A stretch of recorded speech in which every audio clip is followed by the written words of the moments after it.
Natural disasters can happen anywhere, anytime. That's why we need to have a comprehensive emergency plan where we work and live. So if you have a loved one living in a nursing home, how do you know if they'll be safe? Here with more is aging expert Mr. Anthony Cirillo. Anthony, how are you doing today, sir? Doing well. Good to have you. Well, we have all seen this situation firsthand during Hurricane Katrina and Hurricane Ida. Patients in a nursing home, they passed away because there was not an emergency evacuation plan. So is this something we should be thinking about all the time? Well, absolutely. I mean, the first thing you think of when you're picking someplace, what's the staffing, what's the quality, is it close by, what's the cost? So on top of your mind is not always what's their emergency plan. And more and more you're seeing our local TV being interrupted with, tornado warnings and things like that. So something to think about in the back of your mind, what should happen? So you really should be prepared and know how they are prepared as well. So what are some of the things that we should be considering? So you first of all, wherever it's a nursing home, assisted living, independent, you want to ask if they have a disaster plan, right? And ask to see the plan. Are the residents and the staff trained on the plan? Do they actually do scenarios where they enact the plan? And are the residents involved in that plan? Is the facility in a flood or fire zone? Obviously, you might want to know that. Could be important. Ask to see the state's inspection report on emergency preparedness. So that might tell you how they're graded on that.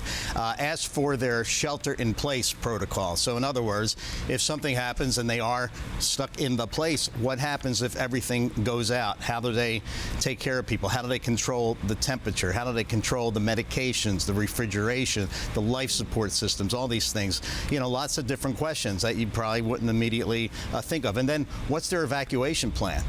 Eugene and I were just talking off camera about, what if somebody's on the second floor and the elevator's out? How do they get them down? If they have to move them somewhere, how do they get them there? How, where are they going? That kind of thing. And also, if they're moving them somewhere and you're close by, they might want you to take mom or dad in. And then the question becomes, are you prepared for that? Is your house ready for that? So that's something to think about as well.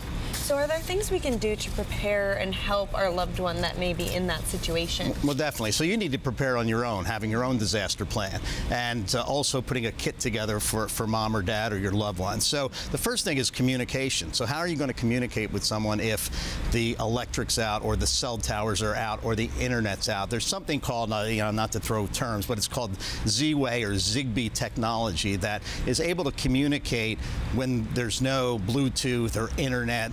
And something like Samsung Smart Things Hub is something you might want to look at. There's a couple of these out there that allow you to communicate with a loved one if the power and all these other things are gone out. The other thing you want to do is put emergency phone numbers together for whatever it might be, the Red Cross, shelters, other family members, the staff. Share it with the staff, with the loved one, with other family members, with yourself. And of course, you want to make sure mom and dad have what they need, their medications, their hearing aids, their visual aids, all those types of things. Their medications, of course, are important. And then you want to make sure all of their paperwork's in order, advance directives. If something happens, they have to go to the hospital, you can't be there.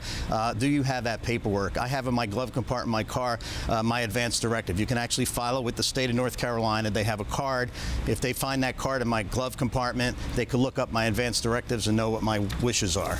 Well, the disaster is one thing. What about the recovery process? Well, that's the thing. Most people don't realize, like something like Katrina or Ida, there are scars afterwards. There's physical scars, there are emotional, mental scars, and so you need to keep that in mind. So first of all, obviously, take care of the physical types of things that need to be healed, but also, if you need counseling, it's almost like a PTSD situation. How do you get that counseling? The other thing people don't realize is a lot of times the property, your personal property in these places is not insured. So it's almost like having to get renter's insurance and thinking about that. What if my property's damaged? And of course, anytime there's a natural disaster, the scammers come out. And you can go on AARP or any site and look at the 10 most common scams and things to look at. But be aware that when disasters happen, the scammers come out.